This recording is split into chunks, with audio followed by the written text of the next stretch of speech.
First of all, thank you guys, everybody, for coming. Baruch Hashem, it's a big zchut to learn Torah again. Last week, Mechila, we had to cancel the class, but this week we're back every Wednesday, B'ezrat Hashem. With Hashem's help, we're going to be doing class on Parashat Shavua. So my friends, it would be remiss of me for us to talk about this week's parasha after having missed last week's saga. You know, last week's parasha, it's called Chaye Sarah, the life of Sarah Imenu.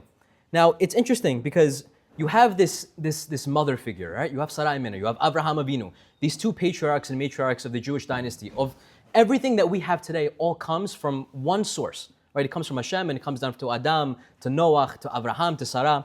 And the parasha opens up at the end of her life. It opens up just as she passes away. And the beginning of the Torah, the beginning of that parasha starts with, these were the years of Sarah's life. They were 100 years, they were 20 years, and they were 7 years. Now, it would be so much easier to just say that, yes, Sarah Imenu, she lived 127 years.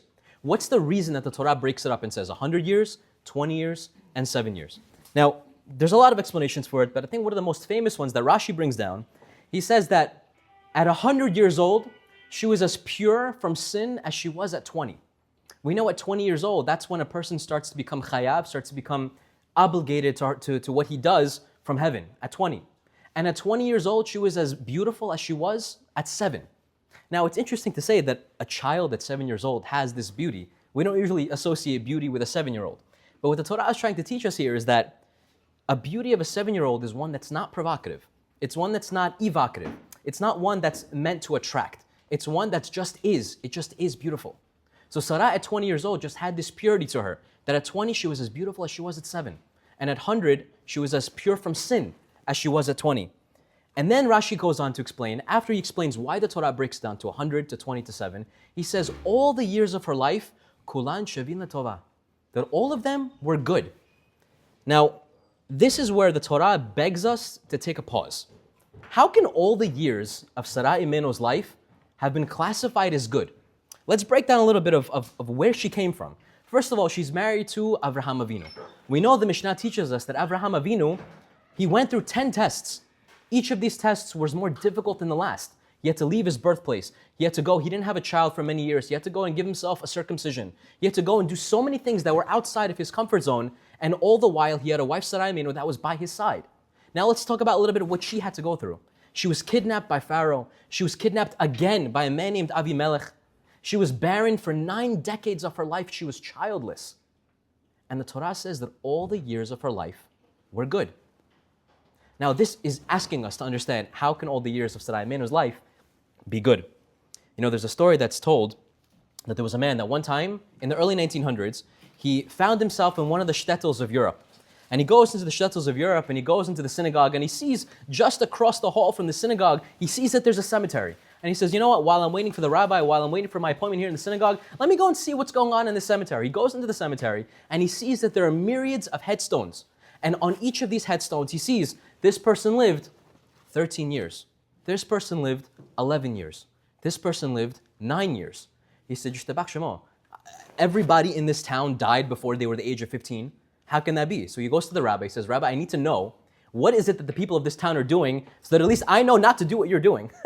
So I can live to the year of 60, 70, 80. All your guys are dying at 15, 14. What's going on? He says, no, you don't understand. He says, in our village, we have a very specific custom. See, the custom in our village is that from a very young age, we're taught that existing is not life. That from the age of 13, everyone is to carry around a journal. And in this journal, they record how much of their time they spent learning Torah, how much of their time they spent doing mitzvot, how much of their life they spent doing acts of kindness. And he says, at the end of this person's life, we tally up all those minutes, all those hours, all those days, and those we designate as having lived. So a person might die by the age of 80, that's true. But how many of those 80 years does a person really live? You know, a person, like we were speaking about in yesterday's class, a person can live many, many, many years, but so much of one's life can just be on autopilot. He wakes up in the morning, he gets dressed, he brushes his teeth, he goes to the office goes 9 to 5, he comes back, he does the same thing over and over again. How much of the day is really a decision? How much of the day do we actually choose and say, this is the life that I'm living? I'm going to wake up and I'm consciously going to make this decision to go and be better, to go and be the best version that I can. But how much of our lives are just autopilot? Is that what Hashem teaches us, that that's what life is? So you lived 80 years, but that's what life is? Sarah Imenu is teaching us, the Torah is teaching us, Kulan Shavin LaTova. Now, let's break this down a little bit further. The Midrash says something very interesting. It speaks about Rabbi Akiva. Rabbi Akiva says that when he used to give a drasha, when he used to speak about Torah, give a Torah lecture, he used to say that whenever he would see his students begin to fall asleep, he would say this very interesting maisa. He would say this very interesting story. And he would say like this. By Purim, we have these two big characters. You have Esther and you have Achashverosh, right? Esther, when she married Achashverosh, she was zocheh to rule over 127 provinces. And the Torah goes on to explain why 127. How did Esther rule over 127 lands? And it's because she's the great-great-granddaughter of Sarah Imenu, who lived 127 years. Now, this is puzzling because we don't control how many years of life we live. We don't control whether we live to 70, we don't control whether we live to 80, to 50, to whatever the year is. So because she lived to 127, now Esther, the great-great-granddaughter of Sarah, is going to rule over 127 lands? It doesn't make sense. Rabbi Akiva teaches something like this. He says it's not that she existed for 127 years, it's that she lived every single year with the right mission in mind. See, my friends, Sarah Imenu, through all her struggles, through all that she had to go through all the bumps in the road, there was always a mission statement at the very end. For any company to be successful, any Fortune 500, 300, 100 company, to meet their quotas, to really grow and expand, to be the companies that they are, there always needs to be one guiding light, one guiding principle. That's the mission statement. And whenever a company veers off what that mission statement is, then you know the company is not on the right track. So too our lives. As long as we know where our destination is, regardless of which directions life takes us, we know that that's where we're headed. You know, one time I was driving with my wife, and we had Waze in the car. I think we were going to a wedding. And every few minutes, the Waze kept recalculating and going to a different route and a different route and a different route. And I told my wife, I was like, you know what? Does it bother you that we keep getting recalculated and the journey keeps changing and the streets keep winding? Does that bother you? And she said, no. And I said, you know what? It doesn't bother me either. And I said, you know why? Because our destination is always the same. But how many of us know and how many of us feel that while life is constantly progressing and the paths keep winding and changing and there are bumps, and all the while we don't even know where we're going? How much more painful is that? At the very least, if you have that light, that mission, that you know where you're headed, at least you know you can handle the fact that things will change along the way, because that's all part of the journey. So in Sarah Imenu, there's a deeper reason here, because why did the Torah break it up into 100 years and 20 years and 7 years? It's because each of these chapters represented an epic of her life. When Sarah Imenu was 100, that represented her in her old age. When Sarah Imenu was 20, it represented her as an adult. 7 represented her as a child. And each one of these 3 stages of life, she said that every year, I know where I'm going. I know what the mission is. The mission is I'm here with Avraham Avinu, my husband, and we're here to show Hashem's light in this world. That regardless that I'm kidnapped, regardless of what that struggle is, regardless of where that bump comes up in my life, I know where I'm headed. And so because I know where I'm headed, all the years, kulam shavin letova. Avraham Avinu, on the opposite end, it says that Avraham Avinu ba bayamim. The pasuk tells us. And what does that mean, that Avraham Avinu, he came with his years? It's exactly the same lesson. Avraham Avinu came with his years because it means that all the years of Avraham Avinu's life was also for the good. All the struggle that he suffered, the fact that he also was childless, the fact that he was told to leave a land that he did not know, to go to a foreign area that he had no idea where he was going. But all the while he knew that I'm here to serve Hashem, and my one purpose in this life is to show Hashem's presence in this world. That's why I'm here. He was Baba Yamim. And more so than that, he eulogized his wife just a little bit. Now, why do we eulogize people in general? Is it for the person that passed, or is it really for us? Why do we cry for those who have fallen? In some cases, it's for the person who's fallen, but in most cases, it's really for our own grief. Because if we understand where this person's headed, a person that lived a full life, became a mother, became a father, became someone that built something in this world, we know where they're headed. We know that this person is headed for the best levels of Gan Eden, the highest levels of Shamayim, that he knows that this person for the rest of eternity is only going to reap the rewards and the benefits of all that he struggled for. And so why did Avraham Avinu cry a little bit for his wife? Because he understood the life that she lived. He understood that the life she lived was a life that was actually called a life and not simply an existence. My friends, this week's parasha, Toldot. See, when I was planning this class, I really wanted to take it in one direction. I wanted to talk about Yaakov. I wanted to talk about Esav. I wanted to talk about these 2 cosmic powers that developed in the world. You have Yaakov, who paved the way for learning Torah, for paved the way for good midot, for everything that we know in Olam Ha'emet. You have Esav, who paved the way for hunting, who paved the way for Olam Hazeh. You have Olam Haba versus Olam Hazeh. But as I was thinking about what happened in last week's parasha, this woman who struggled, this woman who did not have an easy life, yet the Torah says that she lived all her years. I wanted to see how we can find this idea in this week's parasha. So, with Hashem's help. This week's parasha, we're reintroduced to a character. His name is Yitzchak Avinu. We're reintroduced to him. Yitzchak Avinu, we're not newly introduced to him, because last week we understood that Avraham Avinu, he took him up to the Akedah, he brought him up to the altar to slaughter him. In one of his final tests, Hashem says, Avraham Avinu, take the son that you love, your only beloved son, take him and go and offer him for who? For me. And so he takes his son at the age of 37, binds him onto the altar, and he says, Hashem, I'm doing this for you, belev shalem. In the final test of the greatest level of trust, resilience, and challenge, he offers his son as a sacrifice until Hashem says, stop. Yitzchak Avinu, we're reintroduced to him in this week's parasha. And it's at this time when he's just about to give a blessing to who? To his two children, to Yaakov and to Esav. And this is where I want to start the story. Yitzchak Avinu says the Torah that he was old, and that his eyes were weary, that his eyes were weak. Now, the Torah explains this cryptic message. Again, there's nothing in the Torah, whenever it mentions it, that's given just as a detail.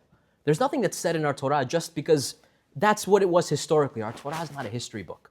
Our Torah understands that every one of the details that it gives over is in order for us to learn a lesson, but not just a lesson, one that's profound, one that can ultimately change everything in the trajectory of our lives. So when it says that Yitzchak's eyes were dim, Rashi explains why. He quotes a midrash that when his father Avraham took him up to the altar and was about to slaughter his son, Hashem did something interesting. Hashem opened up all the seven heavens for the angels to see what Avraham Avinu was about to do. He unzipped Shamayim from the bottom up and from the top down, so the angels, the malachim, can see that Avraham Avinu, a man, basar vadam, is about to offer his son on the altar. And what happened when the Malachim saw that Yitzchak Avinu was about to be slaughtered and checked by his own son? See you guys. What did the Malachim do? They began to cry. The angels, they began to cry. And these tears that fell down from the seven heavens, they landed into the eyes of Yitzchak Avinu. And these tears, after they landed into his eyes, he became blind. He became blind. Now, this is puzzling. This is difficult, hard to understand. You want to tell me Yitzchak Avinu was blind, that's why you had to understand how was Yaakov Avinu going to come to him, Esav, how is he going to come with the showmanship, the hair, all these different inyanim. Maybe we'll speak about it next week, right? So it's not a simple detail that he was blind, but why would Hashem open up the Shamayim? My friends, there's a yeshiva in Brooklyn called the Mir Yeshiva. And the Rosh Yeshiva of the Mir used to be Rav Shmuel Birnbaum, Zatzal. He was a tremendous Gaon, tremendous tzaddik, tremendous Talmid Chacham. And lo aleinu, no one should ever know, he had to bury one of his sons within his lifetime. It's not the way of the world that a father should bury his child. But when he stood up to give his sped, to give a eulogy for his son, Rav Aryeh Leib, he opened up with this sikha. He says, it's not one time that Hashem opened up the Shamayim in order for us to see what's going on. He said, one time it happened that Hashem opened up the Shamayim, opened up all the heavens by Yitzchak Avinu. That we understand. But also one other time did Hashem open up the heavens for everyone not only to see from the bottom up, for the Malachim again to see from the top down. When was that? By Matan Torah. When the Jews were in Egypt for hundreds of years, they were enslaved by the Egyptians. Finally Moshe Rabbeinu comes, he takes them out, and they end up after traveling the desert, where? By Har Sinai. The mountain of Sinai, where Hashem says, here is where you become my nation, here is where I'm giving you the Torah Kedusha. But Hashem wanted to do something very specific.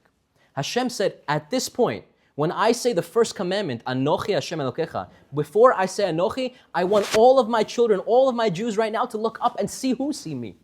And so therefore I'm opening up Shamayim. I'm opening up from the bottom down. But Rav Birnbaum asked this unbelievable question. He says, the Malachim already see what's happening down here.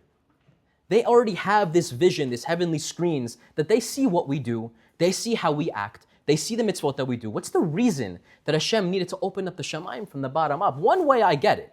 For us to see God, we're about to be accepted as His people, I understand. But why from the other way? Why flip it? Rav Shmuel Birnbaum asked this question. And he gives a story about the Ramban, one of the Rishonim, one of the biggest rabbis, Nachmanides. And if Rav Shmuel Birnbaum hadn't said it himself, I'd have thought that the story is an allegory, and I thought it was a mashal. He says like this, the Ramban, he used to have a student. And this student, he was very sick. And it was difficult for him to cope with the fact that he's about to leave this world at such a young age. And the Ramban tried his hardest to console him, to tell him he's going to a better place. Things will be better. Hashem has the master plan. And finally, after consoling his student, he says, listen, I myself, says the Ramban, I struggle with a few of these questions. Please, if it's okay, before you pass, I want to write a note. I want to write a kameah. I want to write an amulet that you will go to Shamayim with. Take it to Hashem. Ask him these questions. The Ramban is telling his student this. Take these questions, ask God these questions. Please come to me in a dream and tell me what the answers are. Again, if he had not said it, I'd have thought this was a mashal. Lo and behold, the student dies 1 week later, and he goes up to Shamayim, and he's buried with this note inside the hole. He comes 1 week later, and the Ramban has a dream. He goes to the Ramban, he says, Rabbi, you're never going to believe it. Exactly as you said is as it was. I have a portion in Olam Haba that I would have never imagined. But I saw from afar that there were doors that were not open to me, and I didn't have permission to enter into them. But I pulled out the note that you gave me, and one by one, door by door, started to open. I showed him the note of the Ramban, one door opened. Another door opened. Another door opened. I traveled 7 heavens with your note, with your signature, until I reached Kiseh HaKavod, until I reached Hashem himself. And finally, I entered into the holy throne room with this note, with the questions that you gave me. And as I enter the room and this light is flooding through my existence, I pull out the note to ask the questions and I see that the note is blank. And he says, Rabbi, it's not because I got the answers. It's because in Shamayim there are no questions. When you go up there, it's not because we now understand the answers for the questions that we had down here. It's because when we have in the fullness of time, in all that Shamayim is, the fullness of what Hashem has to offer us, is that questions disappear by themselves. It's not that you get the answers, that there's no more questions. Let me give you an example. Let's say you have a person who suffered his whole life, who's constantly going through loss, who's constantly going through troubles and trials and tribulations. And all the while he's asking Hashem, what is all this for? Why am I going through this? And after 120 years, he goes up to Shamayim and he sees his portion. He says, wow, this is where I'm going to go. So Hashem had to flip the entire vantage point of the Malachim to show them what? Not from their angle, but from ours. You know, the question arises, what's the whole reason that Hashem even wanted the Malachim to understand the vantage point of people? What's the reason? For them to know, for them to commiserate, for us to have some sort of emotional bond? What's the reason? And I think the answer is beautiful. Many generations later, after Abraham Avinu, after Yitzchak Avinu, there's going to come a man named Moshe. Moshe is going to be the one, the Goel Adam, the one who's going to come and rescue and save the entirety of the Jewish nation. Bring them out of Egypt and bring them all the way to the Holy Land after a certain amount of time. But there's going to be a time by Matan Torah that Moshe is going to have to go up to Shamayim and fight the Malachim for what? For the Torah. And the Malachim are going to say, listen, Moshe, you're going to bring this holy text down. It doesn't belong down there. It belongs up there. It belongs up here with us, with the angels. And Moshe is going to say, but remember, I'm a great-great-grandson of Abraham. And what's the reason Moshe brings this? The reason Moshe is going to bring up the fact that he's a grandson of Abraham Avinu is because it says in the Midrash that the Malachim, they're going to feel embarrassed by this. Why are they going to feel embarrassed? The reason they're going to feel embarrassed is because in Parashat Vayera, when they came as guests to Abraham Avinu's house, and they were angels. They were masquerading as people, as weary travelers, right? But because they were down here, they didn't just see a man who passed the test because there are no questions to the angels. They saw a man on his 3rd day of circumcision, on his highest level of pain. A man who lived without wealth. A man who lived without all the questions answered. And still he took him guests. And still he was Moser Nefesh. And because the Malachim were down here and they accepted his hosting from our vantage point, the Malachim, they feel embarrassed by this. They say, we understand you. We understand where you're coming from. It's not that obviously Abraham Avinu has to pass the test because we see it all up there. We know what's going to be. But we understand that the human experience is one of struggle. The human experience is one of questions. The human experience is one where we don't always get answers. And so when Hashem opened up the other way, it's exactly for this point. Let me give you guys a story. It happened just at the end of World War II, towards the end of the Holocaust, where the Nazis, Yamach Shemam, it wasn't enough that they were liberated. The Nazi party had been completely destroyed by this point, or they had been at least defeated. They did something called the Death March, where they marched all the Jews by foot to the camp of Bergen-Belsen. And this was their last-ditch effort to eliminate and to exterminate whatever remains there were of the Jewish nation. Whatever they couldn't do, they tried to eliminate them by the death marches. It came a time that this Jew, he was walking in the death marches, and these Nazis, they wanted to show good faith and say, you know what? You guys are liberated, the Russians are here, the war is over, but you know what? After this war, we want you guys to speak nice about the Nazis. We want you to speak about how we hosted you. We want you guys to speak about how we gave you beds and gave you food. In a last-ditch effort, the Nazis said, today, we're baking everybody fresh loaves of bread. And so there were lines and lines and lines for people to get what? Something that they hadn't had in a week. Food. And so this one man was standing on line, and he's starving by the bones. You could see the bones coming out of his eyes. He's standing, he's counting exactly how many loaves are left in the basket. He's counting 1, 2, 3, 4, 5, 6. And he counts how many people are in front of him. 1, 2, 3, 4, 5. Exactly 5 people. He's going to get the last loaf. And so his hands are shaking. He finally gets the last loaf, and he's elated. This Nazi propagandist, this Nazi soldier that was giving out all the loaves, he leaves, and he says, wow, the next person's going to come in with another basket to feed the rest of them. But he didn't see that I already got a piece of bread. So he takes the bread that he got and puts it in his pants, and he lines up on the next line. He says, maybe now I can get a second loaf. He lines up on the second line, and just behind him, he sees this Russian soldier grab him on the shoulder because he sees what this Jew is about to do, trying to swindle his way out of another second piece of bread. He says, I saw what you did, Jew. Now give me the bread that you got now, and give me that other portion of bread that you're about to get. And he says, no, he defies. He says, this is all I have to live by. He takes him into the next room, and he beats him up to within an inch of his life. And he's lying on the floor, and he says, God, 5 years I'm in this camp. I experienced gas chambers. I experienced trenches. I experienced lineup and roll call. So many opportunities you had to kill me. Now you're going to kill me? The war is over. The Nazis are defeated. In my last-ditch effort to get food, now is when you're going to do it. Now is when I'm going to pass out. Now is when my life is going to be over. And with pain in his heart and anguish in his spirit, his eyes close and he passes out. Many, many hours goes by and he wakes up. But he wakes up in a little bit of a daze. Because usually when he wakes up, it's just before the sun comes up so the Nazis can get all the work that they can out of the Jews. But in this instance, the sun, it started shining on his face. So he says something's off. He gets up from the room where he was beat up. He goes outside and he sees there are no Nazis anymore. There are no train cars. There are no trucks. There are no tanks.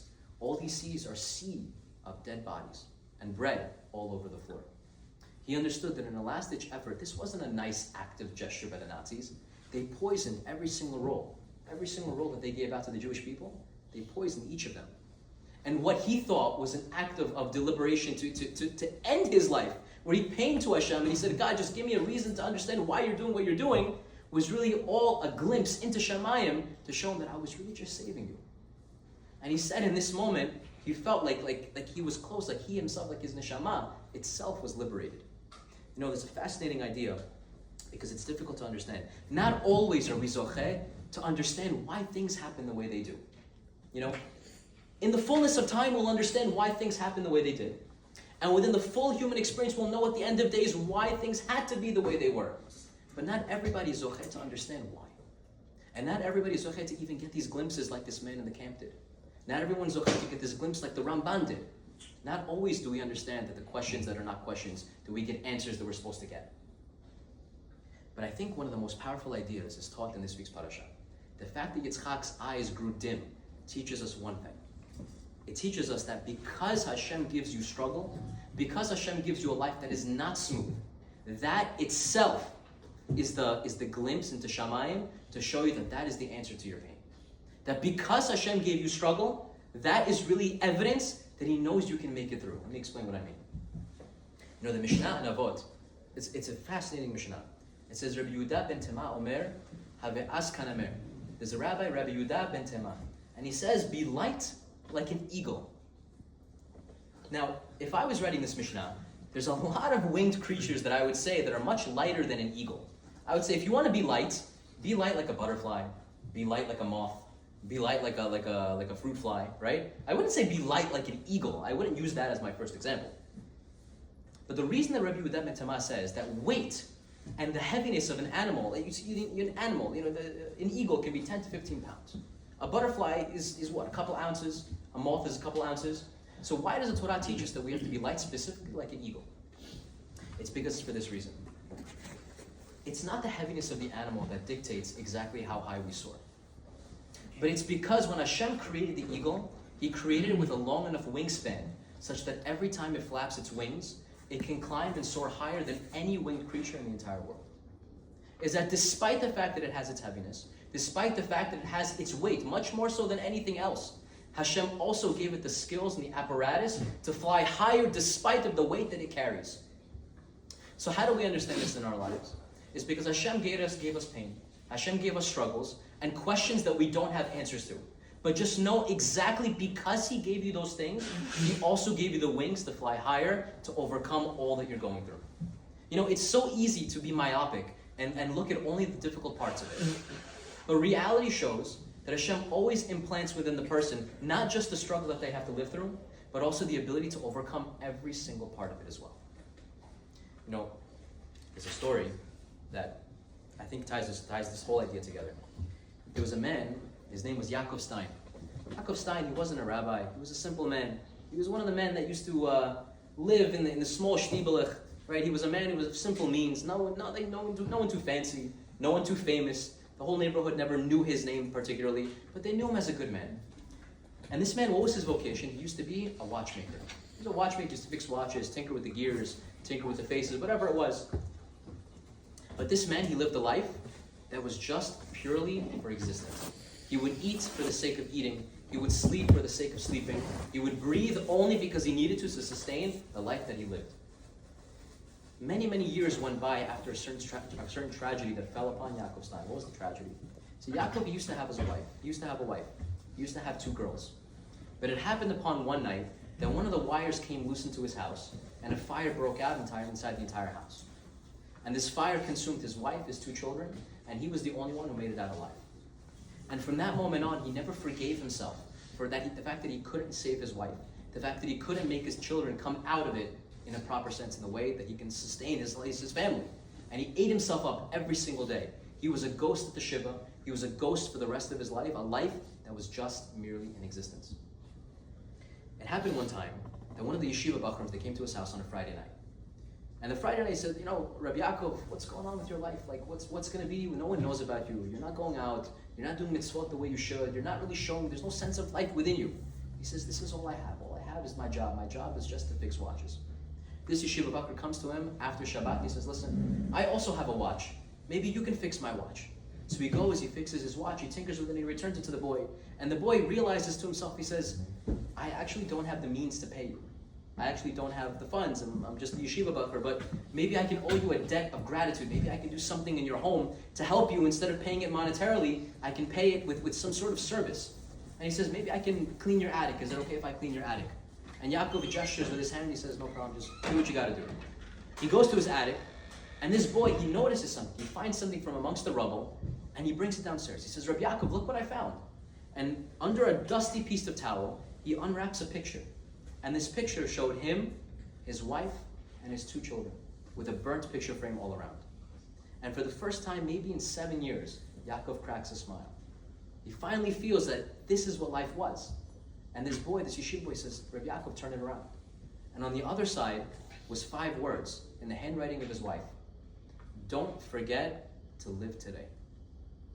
And something in him, at that moment, it struck a chord. Something within him that all these years, that all he was living in a comatose state, he understood that maybe there's something more here. Maybe there's something about life that always, instead of me looking outward, instead of me looking to find, how do I fix this hole that I have gaping inside my spirit from outside of me, maybe there's something within me that I can try to tap into to give myself back this life. And from then on, Yaakov changed. He started smiling more to his customers. He started doing more mitzvot. He started giving tzedakah, that nobody saw, so that he wasn't a fancy guy. But he started living with a little bit more of a kick in his step, his shoulders back, his stride a little bit longer. And people started asking him, I said, Yaakov, what happened? He said, I finally understood the picture in the attic. The gift that Hashem planted within me was always there for me to find.